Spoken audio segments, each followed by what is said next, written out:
Hello friends, welcome to Gargi classes. Date आज के 7 नवंबर 2020 और देख लेते हैं इंडियन एक्सप्रेस के एडिटोरियल पेज और आइडिया पेज से कौन सा आर्टिकल्स आज हम डिस्कस करेंगे।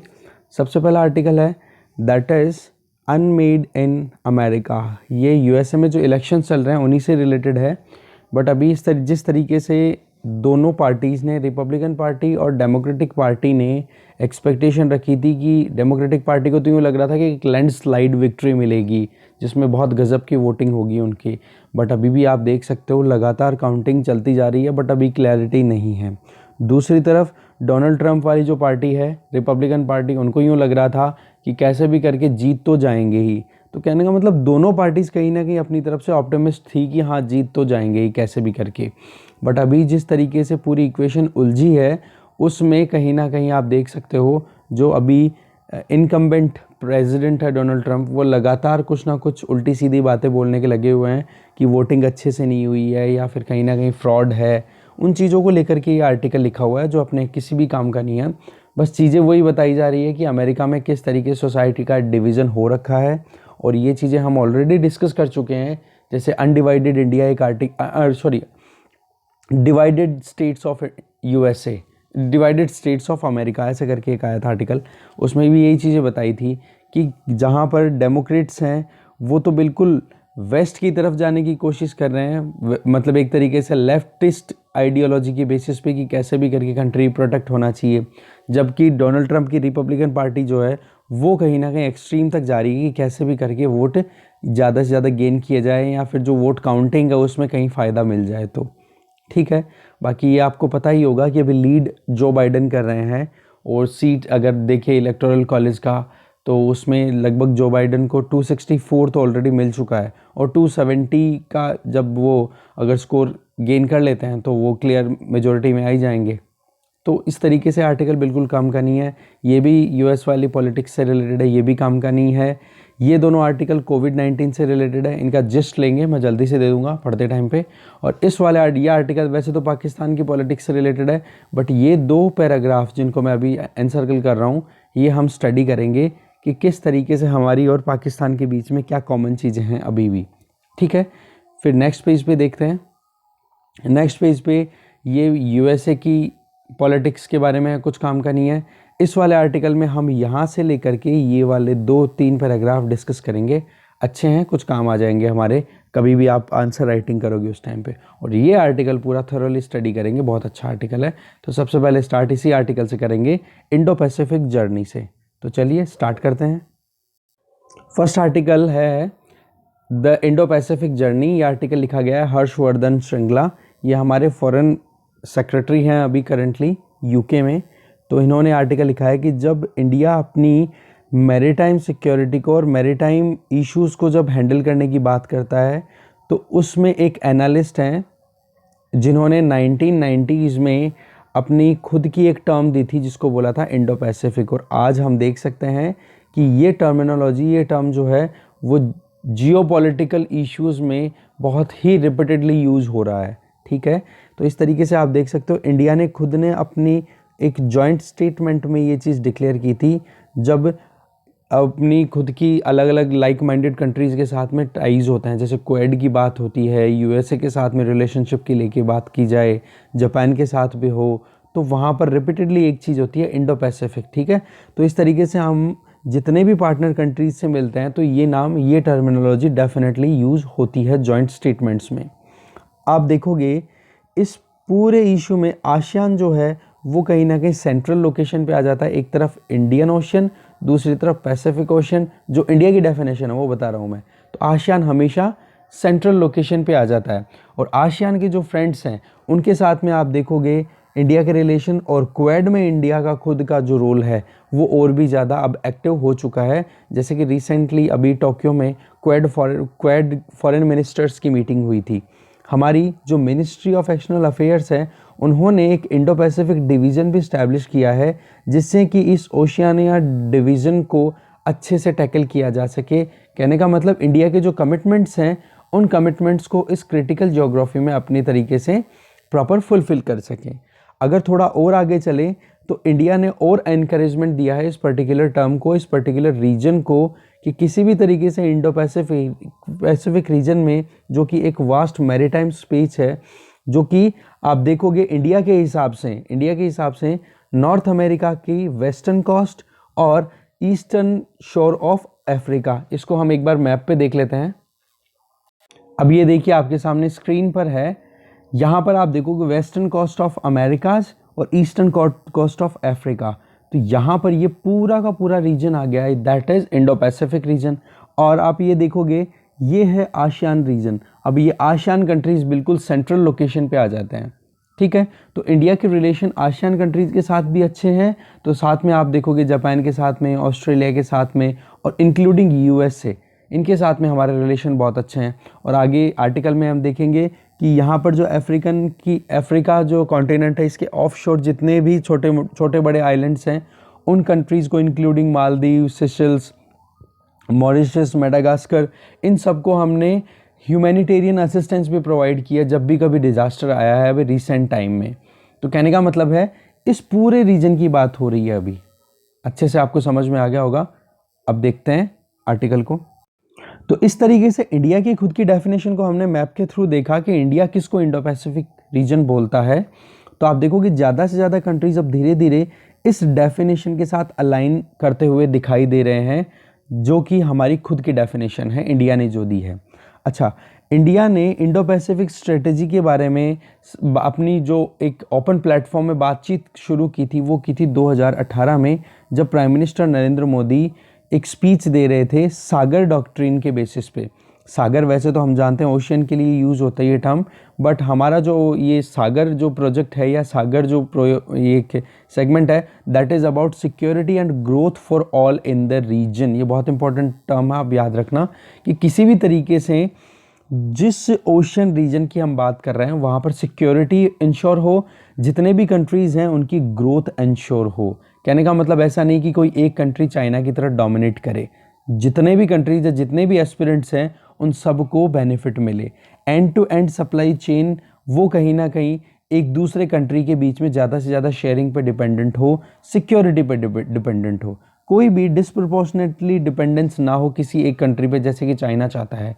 इसी तरीके से हम देखें इंडो पैसिफिक रीजन की हमारी जो खुद के नॉर्म्स हैं वो इस तरीके से होने चाहिए जिससे कि एक रूल बेस्ड सिस्टम चले, फ्रीडम ऑफ नेविगेशन इंश्योर हो, ओपन कनेक्टिविटी अवेलेबल हो, और सबसे इंपॉर्टेंट चीज़ कि किसी भी कंट्री, जितने भी कंट्रीज इन्वॉल्व हैं इस पूरे रीजन में, उन सबकी इंटेग्रिटी और सॉवरेनिटी को प्रोटेक्ट करें। दैट मीन्स टेरिटोरियल इंटेग्रिटी, कि हाँ भाई दूसरे की अगर ये एक्सक्लूसिव इकोनॉमिक जोन है तो वहाँ पर ऐसा नहीं कि वहाँ पर दादागिरी दूसरा कंट्री लगाने लग जाए, नहीं। और दूसरे कंट्री के ऊपर हम रूल भी नहीं करेंगे, उनके खुद के वेल इन्फॉर्म्ड डिसीजन होने चाहिए। तो टेरिटोरियल इंटेग्रिटी और सॉवरेनिटी ऑफ ऑल स्टेट्स, इन सब को प्रोटेक्ट करने के लिए इंडिया इस चीज़ में विश्वास रखता है और इसी पे आगे बढ़ने की कोशिश करता है।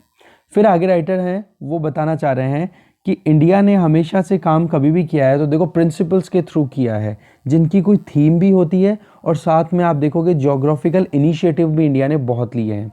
हमने लगातार इस रीजन में सिक्योरिटी और फ्रीडम ऑफ नेविगेशन के लिए हमेशा से कोशिश की है, और आप देखोगे कि हमने इंफॉर्मेशन भी शेयर की है, इक्विपमेंट्स भी एक्सचेंज किए हैं, इवन ट्रेनिंग और एक्सरसाइजेज भी कंडक्ट किया है। जैसे मालदीव के साथ में हम देखें या अभी मालाबार की बात भी करें तो हमने एक्सरसाइज कंडक्ट की है। और मालदीव हो गए, नेपाल हो गया, इन कंट्रीज़ की जो मिलिट्री पर्सनल्स हैं वो हमारे यहाँ पर आते हैं सीखने के लिए कि किस तरीके से मतलब डिजास्टर्स के टाइम पर रिलीफ प्रोवाइड की जा सकती है। दूसरी तरफ हम देखें जैसे humanitarian assistance and disaster relief HADR, उसमें इंडिया ने बहुत रॉबस्टली अपनी कैपेसिटीज़ को एक्सप्लोर करके हेल्प प्रोवाइड की है डिफरेंट कंट्रीज़ की। इसके लिए इंडिया ने एक जॉइंट इंफ्रास्ट्रक्चर भी सिस्टम को इस्टेब्लिश किया है, जिसमें एक तरफ तो यूनाइटेड किंगडम है तो दूसरी तरफ इंडिया है, जो कि 2019 में इस्टेब्लिश किया गया था। उस सिस्टम का नाम क्या है? That is कोalition for disaster resilient infrastructure. ये जो नाम आ रहा है ना, देखो ये पूछा जा सकता है कि coalition for disaster resilient infrastructure CDRI ये इंडिया के साथ में किस कंट्री ने मिलकर इस्टेब्लिश किया है? तो आप बता सकते हैं यूनाइटेड किंगडम। कब? 2019 में। तो इस तरीके से आप देख सकते हो कि इंडिया कितना असर्टिव और एक बैलेंस्ड अप्रोच रखता है इंडो पैसिफिक रीजन के टुवर्ड्स। इसी तरीके से कोविड-19 के बाद में हम देखें तो इंडिया ने और भी अच्छे काम किए हैं जो अपने खुद के फ्रेंडली रिलेशनशिप वाले कंट्रीज़ हैं, जैसे कि कुवैत हो गया, मालदीव्स हो गया, तो इन कंट्रीज़ को असिस्टेंस प्रोवाइड की है। और लॉकडाउन के टाइम पे भी जब सप्लाई चेन्स में प्रॉब्लम आना शुरू हो गई थी तो लाइव्स को बचाने के लिए गल्फ़ नेशंस में भी इंडिया ने बहुत असिस्टेंस भेजी है। इसके अलावा आप देखोगे मॉरिशस हो गया, सेशल्स हो गया, मेडागास्कर, कोमोरोस, ये चारों कंट्रीज़ की आप लोकेशन ज़रूर देख लेना एक बार मैप में कि कौन सा ईस्ट वेस्ट, कौन सा साउथ नॉर्थ साउथ में है, ठीक है। इन पे पूछा जा सकता है क्वेश्चन। तो इस तरीके से आप देख सकते हो कि इन कंट्रीज़ को भी असिस्टेंस प्रोवाइड की गई। साथ में हम देखें अगर इस रीजन में जितने भी कंट्रीज़ हैं इंडो पैसिफिक रीजन में, वो कॉलोनियलिज्म के कहीं ना कहीं विक्टिम रहे हुए हैं। कहीं ना कहीं एक कंट्री ने आकर के हमारे यहाँ पर रूल किया है, एक्सप्लॉयटेशन किया है, जो कि यूरोपियन कंट्रीज़ थे मेजरली, ठीक है। तो आप देखोगे इन्हीं सिचुएशन से बाहर निकल रहे हैं, तो इन सारी परिस्थितियों को का एक्सपीरियंस सभी को है। तो पॉइंट ये निकल के आता है कि कोई एक कंट्री दादागिरी ना करे, ये सबसे इंपॉर्टेंट चीज़ है, इस चीज़ को अवॉइड करना ज़रूरी है। कहने का मतलब कि यहाँ पर भी वही बात आ गई कि मल्टीलैटरलिज्म को ही प्रमोट करने की कोशिश कर रहा है इंडिया। जब हम आगे बढ़ते हैं किसी भी चीज़ के, किसी भी पर्पज़ को लेकर के, तो हमारे पास में जितने भी मतलब एक तरीके से होता ना कि कुछ भी काम करें तो कंस्ट्रक्टिव मैनर में होना चाहिए, और किसी एक पर्टिकुलर सेगमेंट या पर्टिकुलर एंटिटी पे हमें डिपेंडेंसी भी ज़्यादा नहीं रखनी चाहिए, और एक स्क्यूड अरेंजमेंट की तरफ जाने की ज़रूरत है। इंडिपेंडेंट होना ज़रूरी है और डाइवर्सिफाइड डिपेंडेंसी की ज़्यादा ज़रूरी है। तो ये जो कंसर्न्स है ना अपने आप में अभी भी रेलेवेंस रखते हैं जब इंडो पैसिफिक रीजन में एक सप्लाई चेन में जब डिसरप्शन देखा जाता है कोरोना वायरस के टाइम पे, और इसका इफेक्ट आपको पोस्ट कोविड-19 भी दिखेगा। तो इसलिए इंडिया जो है वो सप्लाई चेन को रेजिलिएंट बनाने में भी कोशिश कर रहा है, तो दूसरी तरफ डाइवर्सिफिकेशन भी लाना चाह रहा है कि सप्लाई चेन में डाइवर्सिफिकेशन आ जाए। तो मान लो एक कंट्री के यहाँ पर कोई प्रॉब्लम हो गई, जैसे हम ऑयल इंपोर्ट करते हैं, क्रूड ऑयल, तो ईरान में कोई प्रॉब्लम हो गई तो हम सऊदी अरबिया से सप्लीमेंट कर सकें, और इन दोनों से भी अगर इस गल्फ रीजन से भी हमारी कोई प्रॉब्लम हो जाए तो हमने यूएसए से भी पैक्ट साइन कर लिया, तो यूएसए से भी क्रूड ऑयल हम इंपोर्ट कर सकते हैं। तो डाइवर्सिफिकेशन होना चाहिए वर्ल्ड सप्लाई चेन में। उससे क्या होता है, किसी एक कंट्री की हेजेमनी या फिर डोमिनेंस हमें झेलनी नहीं पड़ती, ठीक है। इंडिया की अगर इंडो पैसिफिक ज्योग्राफी की बात करें तो आप देखोगे कहीं ना कहीं एक सेमी सर्कल सा शो करता है। अभी हमने देखा इस तरीके से यूं आ रहा था पूरा का पूरा, तो एक सेमी सर्कल दिखाई देता है, जिसको अगर हम देखें तो कौन कौन से कंट्रीज़ वहाँ पे कनेक्ट होते हैं। एक तो साउथ एशियन कंट्रीज़ आ जाते हैं जो कि इंडियन ओशन से अपनी बॉर्डर या कोस्टल रीजन अपनी अटैच करते हैं, और अच्छा उनके साथ में हम सिविलाइजेशनल और कल्चरल शेयरिंग भी रखते हैं, क्योंकि साउथ एशियन जो सब कॉन्टिनेंट है वो एक इंटीग्रेटेड एक कंट्री रहा हुआ है, इंटीग्रेटेड रीजन रहा हुआ है, जो कि बाकी रीजन से तो सेपरेट है, बट वहाँ के लोगों के बीच में एक एक्सचेंज कंटिन्यूसली रहा है हिस्टोरिकल पर्सपेक्टिव से भी देखा जाए तो। दूसरी तरफ हम देखेंगे तो गल्फ स्टेट्स हैं, वो भी कहीं ना कहीं वेस्ट में इस रीजन से कनेक्टेड है, इंडो पैसिफिक में। ऐसे ही साउथ ईस्ट एशिया या फिर आशियान कंट्रीज़ हैं, वो बिल्कुल सेंटर में आ जाते हैं, ठीक है। तो इनको हमें ध्यान में रखना तो बहुत ज़्यादा ज़रूरी है। आशियान और ईस्टर्न जो एशियन कंट्रीज़ हैं उनको तो बहुत ज़्यादा ज़रूरी है। तो यहाँ पर हम देखेंगे कि मैरीटाइम, ओल्ड मैरीटाइम एसोसिएशन भी हमारा रहा हुआ है, जैसे चोलों के बारे में आप पढ़ते हो हिस्ट्री में, ठीक है। इसी तरीके से समुद्रगुप्त के बारे में आपने पढ़ा होगा, तो चोल हो गए, पल्लव हो गए, इन लोगों का भी रिलेशन साउथ ईस्ट एशिया से तो हमेशा से रहा है। चाहे वो मैरीटाइम एसोसिएशन हो या फिर कंटेम्प्रेरी बिजनेस या ट्रेड्स की बात करो, या एनर्जी की बात करो, इन्वेस्टमेंट फ्लो की बात करो, इवन लेबर की बात करो, या स्किल मोबिलिटी की बात करो। कहने का मतलब हर एक डायमेंशन में हम देखें तो इंडिया का क्लोजलीनेस एक तरीके से दिखाई देता है आसियान कंट्रीज़ के साथ में। फिर हम देखें इस मैकेनिज़्म को कि हम किस तरीके से नई पार्टनरशिप बना सकते हैं, तो हम नए कंट्रीज़ के साथ में और अच्छे रिलेशनशिप बना सकते हैं। अच्छा, पैसिफिक आइलैंड कंट्रीज़ हैं, बहुत सारे आर्किपेलागोस हैं, आपको पता है पोलिनेशिया, माइक्रोनेशिया, ये कंट्रीज़ है, छोटे छोटे, फिजी हो गया, ये छोटे छोटे कंट्रीज़ हैं जिनके साथ में हमारे रिलेशन अच्छे रहते हैं। और अफ्रीका की ईस्टर्न कोस्ट के पास में भी हमने देखा। तो यहाँ पर मेजर कंट्रीज़ का अगर देखा जाए ना तो एक नेटवर्क बनता दिखाई दे रहा है। ये छोटे कंट्रीज़ तो सारे हैं ही, इनके अलावा आप देखोगे क्वेड अपने आप में एक्टिव हो चुका है। इसके अलावा Indo Japan USA, India France Australia, India Indonesia Australia, ये 3 ट्राइलेटरल अरेंजमेंट्स है ना, ये अपने आप में बहुत इंपॉर्टेंट केस शो करते हैं। अच्छा, ऑस्ट्रेलिया को देखो, चाइना के साथ में रिलेशन बहुत बिगड़ चुके हैं इस टाइम पे, रिपीटेडली देखते हैं, कभी चाइना तो ये कहता है कि सप्लाई चेन को रोक देंगे, कभी टेरर अटैक का इशू आ जाता है। अभी 3-4 दिन पहले आपने न्यूज़ पढ़ी होगी ये बहुत सारी। तो कहने का मतलब यहाँ पर आप देखोगे सारी डेमोक्रेसीज एक साथ आती हुई दिखाई दे रही है। पॉइंट वही आ रहा है फिर से कि कोल्ड वॉर कैसे हुआ था, जिसमें आइडियोलॉजिकल कॉन्फ्लिक्ट होना शुरू हो गए थे। अब ये नेटवर्क जो है ना, वो एक कोऑर्डिनेटेड मैनर में काम करेंगे और एक दूसरे को कॉम्प्लीमेंट करेंगे, और जिसमें सेंट्रलिटी किसकी रहेगी, आसियान की। आसियान का ज्योग्राफिकली हमने देखा बिल्कुल बीचों बीच आ रहा है। तो लोकेशन पॉइंट ऑफ व्यू से देखो, socio economic point of view से देखो, लॉन्गेविटी पॉइंट ऑफ व्यू से देखो, तो आसियान अपने आप में बहुत इंपॉर्टेंट रोल प्ले करता हुआ दिखाई दे रहा है। अच्छा, आपको ये भी पता होगा कि प्रीवियसली आसियान कंट्रीज बहुत अच्छे से परफॉर्म कर रहे हैं वो इकोनॉमिकली, इंटरनेशनली। जैसे कि एक तो एशियन टाइगर, फिर उसके बाद में टाइगर्स के बाद में फिर आप देखोगे 1990s के बाद में अच्छी ग्रोथ रजिस्टर की, और अब करंटली आप देखोगे तो वियतनाम में ज़्यादातर कंट्रीज इन्वेस्ट कर रही हैं जो चाइना से अपनी फॉर्म्स को बंद कर रही हैं। तो आप देख सकते हो आसियान कितना इंपॉर्टेंट रीजन है, और वियतनाम से इंडिया के अच्छे रिलेशंस भी हैं। दूसरी तरफ हम देखें तो इंडो पैसिफिक रीजन में अगर कुछ नया बनाया जाए, नया कुछ किया जाए, तो वहाँ पर आप देखोगे अभी ये एक स्टार्टिंग पॉइंट पे है। अभी ऐसा नहीं है कि फाइनल स्टेज आ गई है, क्योंकि 2 वर्ल्ड वॉर के बाद में, मतलब बड़े बड़े वर्ल्ड वॉर हुए हैं, तब जाके आप देखोगे अटलांटिक कंसेंसस बन के आया था। ठीक है, तो अभी तो कोई वर्ल्ड वॉर भी नहीं हुआ है, तो एक कंसेंसस आना तो बहुत मुश्किल है। क्योंकि होता क्या है, देखो सब अपने हिसाब से चलने वाले कंट्रीज होते हैं। अब सबकी सेम अप्रोच हो ऐसा होना मुश्किल है। पर वर्ल्ड वॉर के बाद में क्या हुआ कि एक एक कंट्री की डिफीट हुई, जो भी लाइक एक डेमोक्रेटिक कंट्रीज थी या फिर जो एक तरफ कम्युनिस्ट थे, तो उनके बीच में कॉन्फ्लिक्ट जब हुआ तो लॉस सबको हुआ। तब समझ में आया कि भाई ह्यूमन बीइंग का अल्टीमेट गोल क्या है, हैप्पीनेस या फिर पीस। तब जाकर के ये कंसेंसस हुआ। कहने का मतलब मार खाई तब जाकर के ये बात समझ में आई। तो वही बात है कि अटलांटिक कंसेंसस के लिए तो 2 वर्ल्ड वॉर लड़े गए थे, पर अभी ये पॉसिबल जो पूरा आफ्टर इफेक्ट आ रहा है, इस पेंडेमिक भी अपने आप में एक वर्ल्ड वॉर से कम नहीं है। तो सिमिलर अप्रोच हम कहीं ना कहीं इंडो पैसिफिक रीजन में भी देख सकते हैं।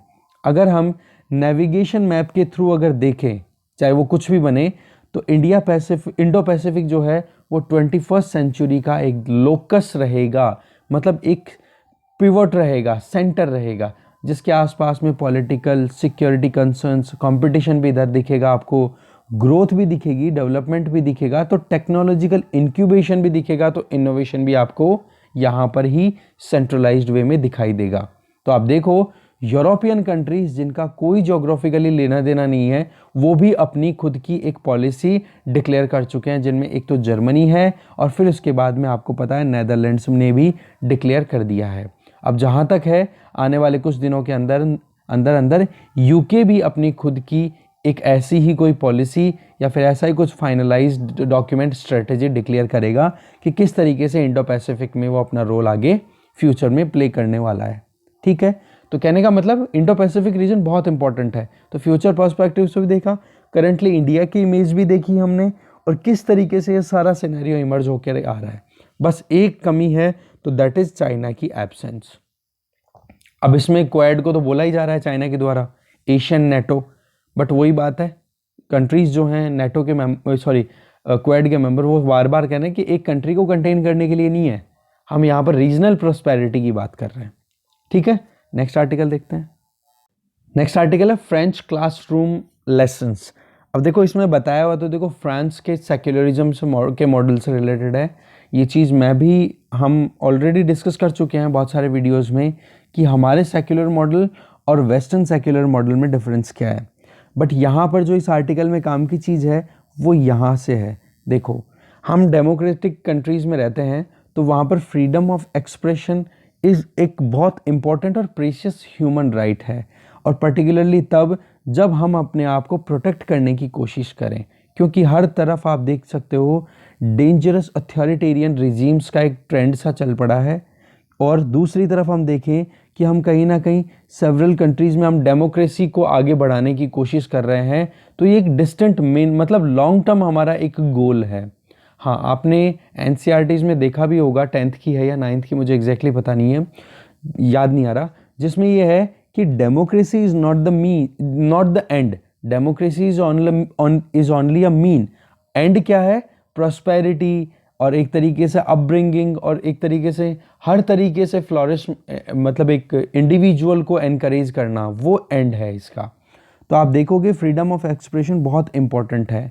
और जब सेक्युलर एक्सप्रेशन की जब बात आए, तब आप रिलीजियस इश्यूज़ को लेकर के किसी इस तरीके के राइट्स को आप सप्रेस नहीं कर सकते हो। ठीक है, अगर आप टॉलरेंस नहीं रखते हो तो वो भी गलत बात है। गांधी जी ने एक चीज़ कही थी कि an eye for an eye make the whole world blind. अगर एक आंख के बदले आप एक आंख लोगे या दोगे, तो उस चक्कर से तो भाई पूरा वर्ल्ड जो है, पूरा विश्व अंधा रह जाएगा और कुछ ही नहीं बचेगा। तो कहने का मतलब ये है कि फ्रीडम ऑफ एक्सप्रेशन और टॉलरेंस बहुत इंपॉर्टेंट है। ये एथिक्स में भी काम आ सकते हैं अपने। ये फ्रांस वाला जो इशू है ना, एथिक्स में ज़रूर काम आएगा, ध्यान रखना, क्योंकि फ्रेंच वैल्यूज़ ही है जहां हम मॉरल डेमोक्रेसी की बात करते हैं। और मॉरल डेमोक्रेसी में जब बात आती है तो लिबर्टी, इक्वालिटी एंड फ्रेटर्निटी, ये बहुत इंपॉर्टेंट लाइंस हैं, ये ध्यान रखना। अब आप देखो कि प्रेसिडेंट मैक्रो ने एक स्टेटमेंट दिया है, उस स्टेटमेंट को क्रिटिसाइज़ भी किया जा रहा है बहुत सारे कंट्रीज़ के द्वारा, जैसे टर्की हो गया या फिर पाकिस्तान हो गया, मलेशिया के कुछ लीडर्स हैं उन लोगों के द्वारा। बट आप देखोगे मैक्रो ने क्या कहा है कि हम सेक्युलर स्टेट के लिए फाइट कर रहे हैं, इस्लामिक रेडिकल्स के खिलाफ हम लड़ रहे हैं, ना कि इस्लाम के अगेंस्ट में। तो कहने का मतलब एक कंट्री जहां पर लिबर्टी की बात हो रही है, फ्रेटर्निटी की बात हो रही है, तो उन कंट्रीज़ में तो देखो ये चीज़ें होना बहुत ज़रूरी है। राइटर एक बहुत इंपॉर्टेंट पॉइंट यहाँ पे नोट करवाना चाह रहे हैं, वो ये कि आप देखोगे कि किस तरीके से जो एक रेडिकलाइजेशन हो गया या फिर रेडिकल इश्यूज जो कि लोकल थे, उनका इंटरनेशनली मैनिफेस्टेशन होना शुरू हुआ। उसकी शुरुआत होती है 1990s में, जब फर्स्ट गल्फ वॉर होता है। इसके पहले इतनी प्रॉब्लम नहीं आती है। एंगर जो है वो इंटरनेशनलाइज्ड होने शुरू हो गई। सोशल मीडिया का यूज़ होना तो और भी ज़्यादा गजब हो गया है, जिससे कि ये डेवलपमेंट और ज़्यादा बढ़ता दिखाई दे रहा है। अब आप देखो इमोशनल टर्मोइल कहीं ना कहीं ज़्यादा बढ़ रहा है, टचीनेस, फीलिंग्स। अब आपको पता नहीं है रियल में सेंस क्या है, बट आप फिर भी बस वही बात है कि आप जल्दी से बंदूक और चाकू निकाल करके रेडी हो कि बस मुझे किसे मारना है बस। तो ये चीज़ जो है ना, हम जो करंट सिनेरियो है या फिर जो डेमोक्रेटिक कंट्रीज़ हैं या फिर जहाँ पर रिपब्लिक्स हैं, उन सारे कंट्रीज़ में कहीं ना कहीं अपने आप में ये थ्रेट सा बनता हुआ दिखाई दिया जा रहा है। और ये इस्लामो रेडिकलाइज्ड जो एडिशन है ना, ये अपने आप में बहुत ही ज़्यादा परेशानियों का कारण बन रहा है। पर्टिकुलरली यहाँ पर केस चल रहा है फ्रांस का, इसके अलावा बाकी और कंट्रीज़ में। इस्लाम के अगेंस्ट में किसी को प्रॉब्लम नहीं है, प्रॉब्लम है इस्लाम बेस्ड जो रेडिकलाइजेशन कर रहे हैं लोग। जैसे ISIS का खात्मा हुआ, ये रेडिकल्स ही तो थे, तभी तो इनके खिलाफ जाना पड़ा। ठीक है, इस तरीके से आर्टिकल का मेन पॉइंट हमने देखा। बाकी फ्रांस की ही इश्यूज़ हैं, अपने काम की इतनी ज़्यादा है नहीं। देखते हैं नेक्स्ट आर्टिकल। नेक्स्ट आर्टिकल है पॉलिटिक्स ऑफ बैड लैंग्वेज। ये पाकिस्तान के बारे में है पूरा, कि किस तरीके से वहाँ पे पॉलिटिक्स में वही बात। अब देखो एक दूसरे पे ब्लेम गेम चल रहा है। इमरान खान एक तरफ है, तो नवाज शरीफ जो UK में बैठे हैं अपने ट्रीटमेंट के लिए गए थे, उन्होंने अपने हिसाब से स्टेटमेंट देना शुरू कर दिया। तो यहाँ पर उनके बीच में जो पॉलिटिकल राइवलरी है वो उसी के बारे में ज़्यादा चीज़ें हैं। बट जो गवर्नमेंट्स हैं रिपीटेडली रिलाई किस पे करती है, हमेशा इंडिया की बात भी करो तो हमारे यहाँ पर क्रिमिनल प्रोसीजर कोड भी है, तो इंडियन पीनल कोड भी है। तो आप देखोगे कि किस तरीके से ब्रिटिशर्स ने ये कानून लाए थे और आज वो किस तरीके से यूज़ हो रहे हैं, वो चीज़ हमारे लिए काम की चीज़ है। मॉडर्न हिस्ट्री में आप पढ़ते भी हो, बस वही चीज़ मैं डिस्कस करूँगा। बाकी पाकिस्तान की पॉलिटिक्स हमारे किसी काम की नहीं है। देखो ब्रिटिशर्स ने ही एक्चुअली इस तरीके के कानून लेकर के आए थे कि भाई कैसे भी करके इंडियंस का जो रेजिस्टेंस है उसको दबाया जा सके ब्रिटिश राज के अगेंस्ट अगर वो आते हैं तो फेमस एसेज थे जिनका नाम था लॉर्ड मैकुले। उन्होंने सबसे पहली बार एंटी सेडिशन लॉ के बारे में बात की थी 1834 में। फिर उसके बाद में आपको पता है वो बाद में 1860 में आते आते इंडियन पीनल कोड बन जाता है और 1861 में आते हुए हमारी CRPC बन जाती है, जब पाकिस्तान, इंडिया, बांग्लादेश एक हुआ करते थे, उस टाइम की बात है ये। मॉडर्न इंडियन हिस्ट्री में आप पढ़ते हो तो क्रिमिनल प्रोसीजर कोड और IPC ये दोनों के दोनों 1861 तक आ जाते हैं। फिर देखो शताब्दी बीत गई और अभी तक भी आप देख लो हम कहीं ना कहीं उन्हीं चीज़ों पे कहीं ना कहीं घूम फिर रहे हैं, जहाँ पे हमारे जो फ्रीडम फाइटर्स थे उनको सेडिशियस स्पीचेस के नाम पे जो हमारे फ्रीडम फाइटर्स थे उनको जेल में डाल दिया जाता था। आज भी हम देखें तो कहीं ना कहीं नेशनलिज्म की जब बात आती है, चाहे इंडिया हो चाहे पाकिस्तान हो, इन्होंने भी नेशनलिज्म का जो मेन एजेंडा था उसके बेसिस पे अपनी इंडिपेंडेंस ली। एक तो मुस्लिम नेशनलिज्म की बात कर रहा था, एक नेशनलिज्म की बात कर रहा था इंडिया। तो उनको इंडिपेंडेंस जब मिलती है 1947 में, तो इन्होंने इन CRPC और IPC जो कि 19th सेंचुरी की थी उनकी लीनियज को बिल्कुल हटाया नहीं, वो कहीं ना कहीं हमारे यहाँ पर है। और आप देखोगे दोनों की जो कोर है वो IPC 1860 का ही कोर चल रहा है, मतलब बेसिक जो है ना कि पनिशमेंट कैसे दी जाए सिविल केसेस में, तो उनके लिए आप देखो कि 1860 का जो ब्रिटिशर्स ने जो फॉर्मूला डाला था वो का वो ही पाकिस्तान यूज़ करता दिखाई दे रहा है और वो का वो ही इंडिया यूज़ करता हुआ दिखाई दे रहा है। तो पाकिस्तान इंडिया के रिलेशन जब आए ना तो ये चीज़ ज़रूर कोट करना आप एक तो।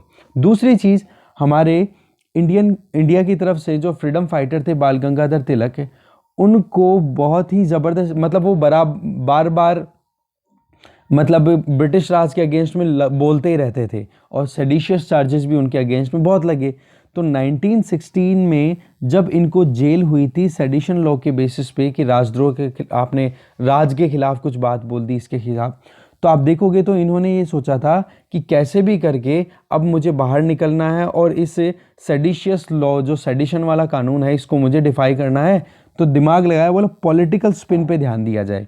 तो यहाँ पर देखने वाली बात यह है कि 1916 में सेडिशन लॉ के खिलाफ में इनको जेल में डाल दिया और इनको डिफेंड कौन करते हैं? पाकिस्तान के जो मेन फाउंडर हैं मोहम्मद अली जिन्ना, ये भी बैरिस्टर थे उस टाइम पे, वकील थे उस टाइम पे, समझ गए। तो आप देखोगे कि यहाँ पर किस तरीके से अभी तक क्या है, इतना आइडियोलॉजिकली डिवाइड नहीं थे, बस हाँ 1906 1905 में मुस्लिम लीग तो आ गई थी, बट मोहम्मद अली जिन्ना उस टाइम पे लिबरल हुआ करते थे, ठीक है। तो इन्होंने तिलक जी के लिए केस लड़ा और इनको फ्री कराया। और आप देखोगे फिर जैसे ही उसी साल 1916 में तिलक को रिलीज़ करवा करके कांग्रेस में इनका फिर से ज्वाइन करवा दिया गया था, क्योंकि आपको पता है कि 1907 के बाद में कांग्रेस स्प्लिट हो गया था सूरत सेशन के बाद में, जिसमें एक तरफ हो गए थे एक्सट्रीमिस्ट और एक तरफ हो गए थे लिबरल्स। तो इसके बाद में एक्सट्रीमिस्ट बाद में डिक्लाइन कर गए थे, फिर तिलक को मांडले भेज दिया गया था, वो सारे प्रोसीजर आपको पता होंगे। फिर उसके बाद में तिलक वापस आते हैं, फिर 1916 में एक और सेडिशियस केस के बेसिस पे इनको जेल में डाल दिया जाता है, फिर इनको जिन्ना फ्री करवाते हैं, फिर इनकी ज्वाइनिंग करवाते हैं कांग्रेस में फिर से, ठीक है। तो ये सारा प्रोसेस, ये काम कब हो रहा है? 1916 में। और 1916 में आपको पता है कांग्रेस पार्टी और मुस्लिम लीग के बीच में लखनऊ पैक्ट भी साइन होता है, उसके लिए भी मोहम्मद अली जिन्ना ने बहुत इंपॉर्टेंट ग्राउंड बनाया था। तो आप देखो कि किस तरीके से हमारे रिलेशनशिप प्रीवियसली रहे हैं जब इंडिया यूनाइटेड था, ना कि डिवाइडेड था। ओके, अब बाकी वही चीज़ें रिपीट हो रही हैं कि इमरान खान क्या यूज़ कर रहे हैं, वही IPC यूज़ कर रहे हैं, वही सारी चीज़ें, बट मेन जो काम की चीज़ थी वो हमने यहाँ पे पढ़ ली। अब नेक्स्ट आर्टिकल्स देखते हैं। नेक्स्ट आर्टिकल है बीटिंग इट बैक।